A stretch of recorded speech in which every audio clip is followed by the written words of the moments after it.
This is my son, who, when he first became famous, said that I was dead.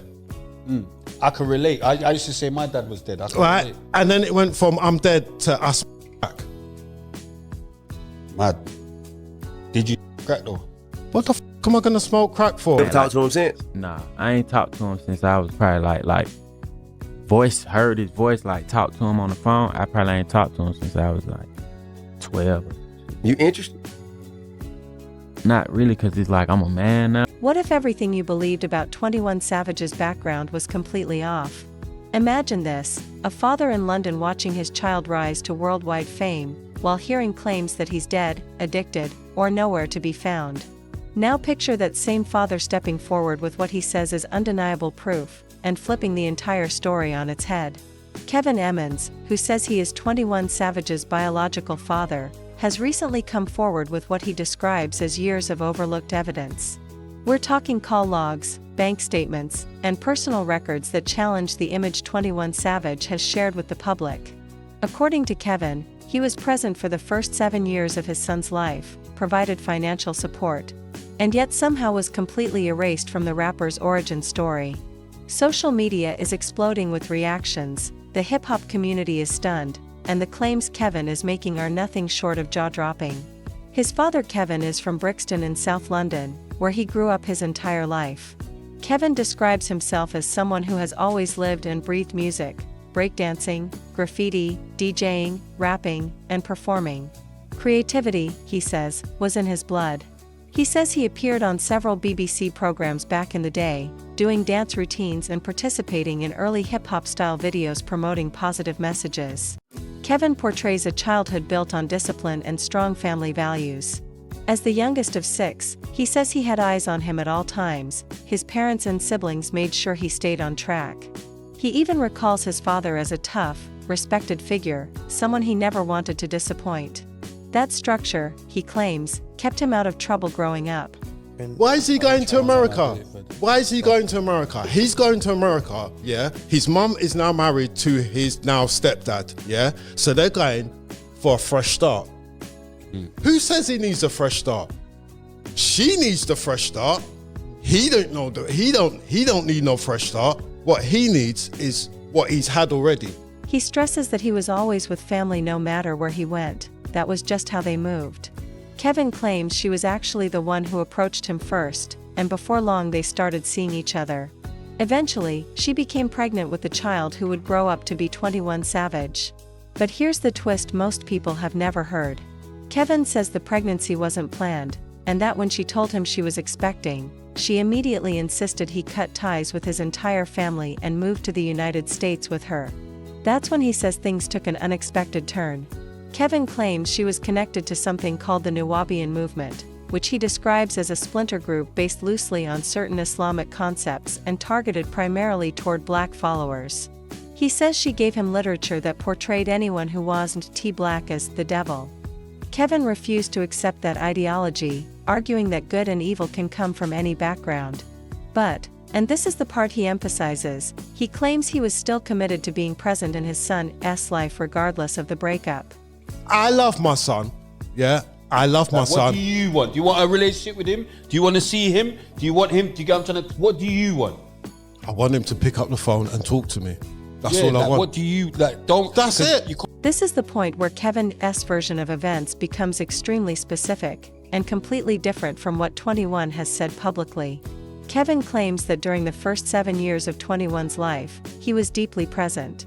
According to him, every weekend followed the same routine. As soon as he finished work on Friday, he'd drive over, pick up his son, and bring him back to his mother's house, where all the cousins and relatives would gather. School breaks, Easter holidays, the long 6-week summer vacation, Christmas, Kevin says 21 spent all of that time with his dad's side of the family. Kevin also says 21 was unusually bright as a kid.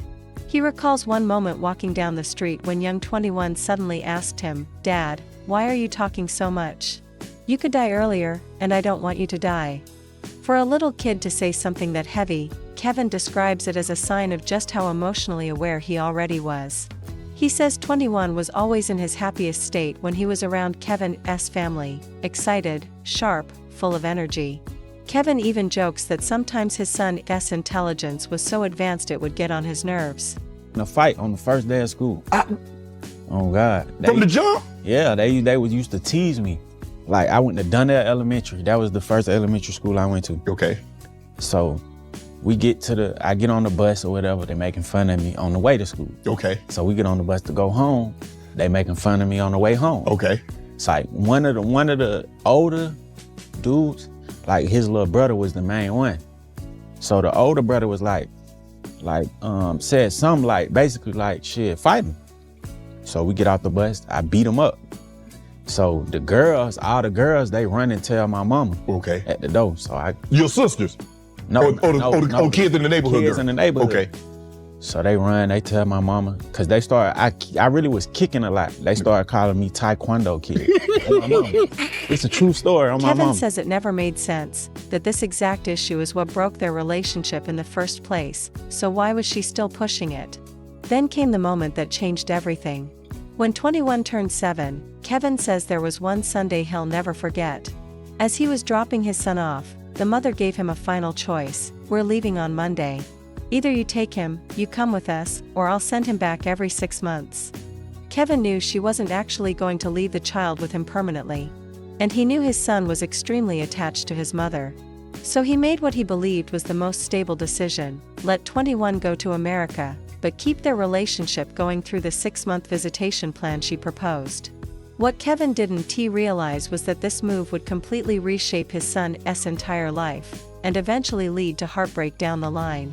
When 21 landed in Atlanta at 7 years old, he was suddenly thrown into a completely different culture. New environment, new school, new kids, and a whole new pressure to fit in. Other students mocked him on day one for having a British accent, so he learned to fake an American one just to survive socially. On his very first day, after being teased, he ended up fighting a kid and earning the nickname Taekwondo Kid. You this phone, it's so that you could phone me and I can phone you. 5th month, $100. 6th month, $100. 7th month, $100. But you're not even phoning me. Why am I spending all this money on this phone and you can't even punch in my numbers, call me and hang up the phone so that I know I can call you back? You know what it is? Did you have this conversation with him? I had this conversation with him plenty of times. In the beginning, 21 was actually doing great in school. He was winning spelling bees and math contests in the same year. But as he got older, reality hit him hard. No matter how good his grades were, his immigration status meant college and most real jobs weren't even options.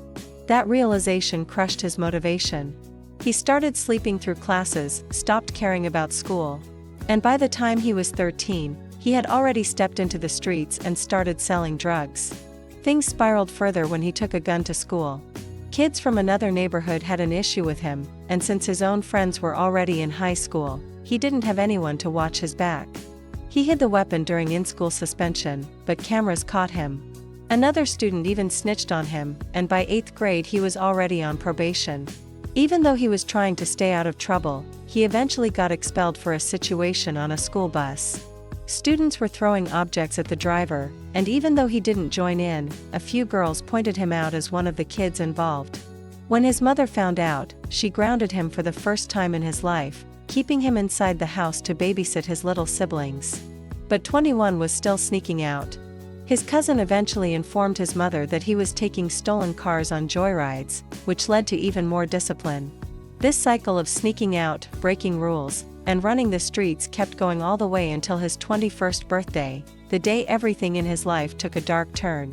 This is where Kevin's side of the story gets painful, and where he says the lies really start. The mother had promised that 21 would visit London every 6 months. But over a span of 23 years, Kevin says his son came back only once, in 2005. Just one visit in more than 2 decades. Kevin even paid for 21, his sister, and their mom to fly back that year because he was desperate to see him. And to stay connected, Kevin called constantly, every couple of days in the beginning. He always tried calling when 21 was at Kevin's mother's house so he could talk to the whole family.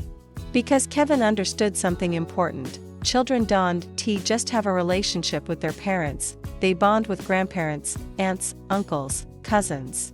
Kevin was trying to keep all those family ties alive. Then there was the phone situation. When 21 needed a phone, Kevin agreed to pay for it so they could communicate directly without going through the mother.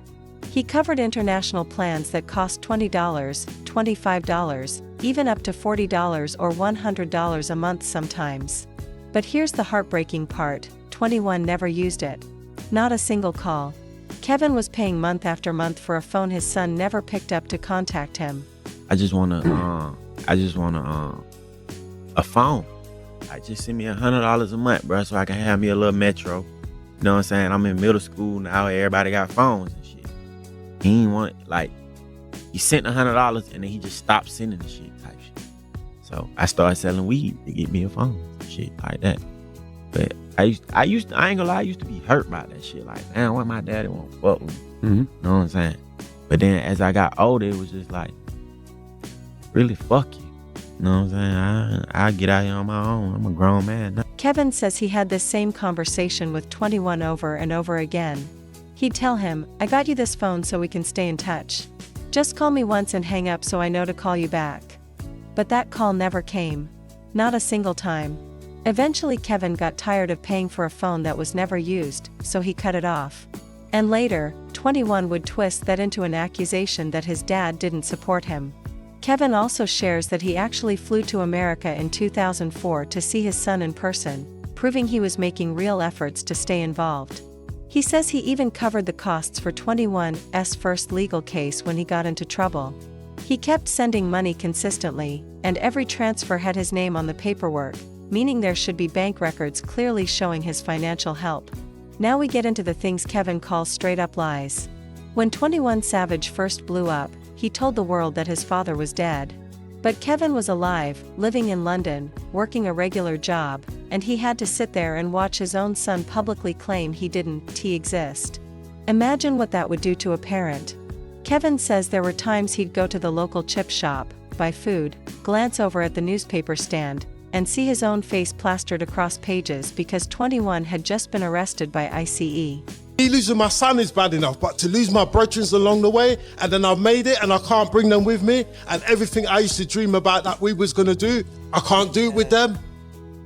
I really hope everything works out for the best. Honestly. Do you know what I mean?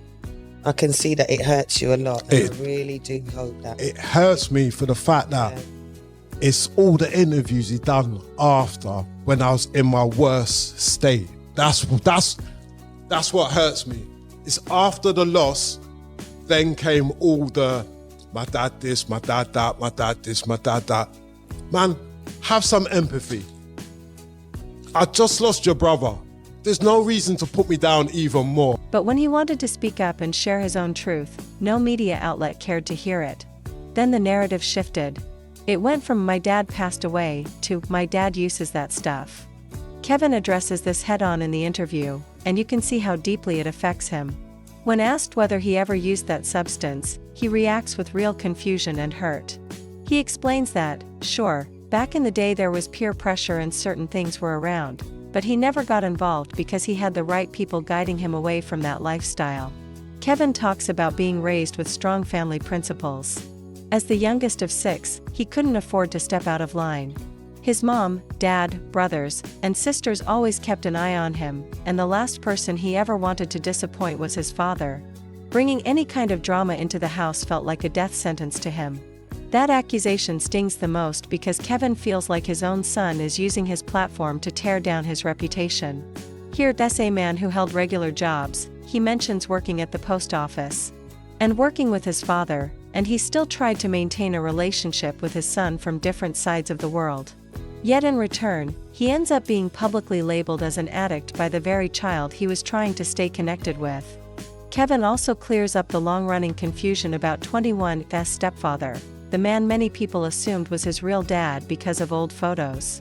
Kevin explains that those assumptions were false. He is 21's biological father and has been since the very beginning. One of the most heated parts of this whole situation is what took place when 21 Savage was shot 6 times on his 21st birthday in 2013. This is the moment where Kevin Fess' account directly clashes with what 21 has publicly said in interviews. The shooting happened during what was supposed to be a birthday celebration. It was 21's birthday, his friend Johnny's birthday, and even another relative of Johnny shared the same date. 21 and Johnny had planned to rent a hotel room for the weekend to celebrate together. One of the attackers climbed into the back seat and told them to get up, while the second one stayed positioned outside the vehicle. In the chaos that followed, 21 was shot 6 times, twice in the arm and once each in his collarbone, neck, hand, and finger. Johnny was hit by the first shot and died instantly. 21 later heard rumors that one of the shooters ended up paralyzed, although he never confirmed what became of the other one.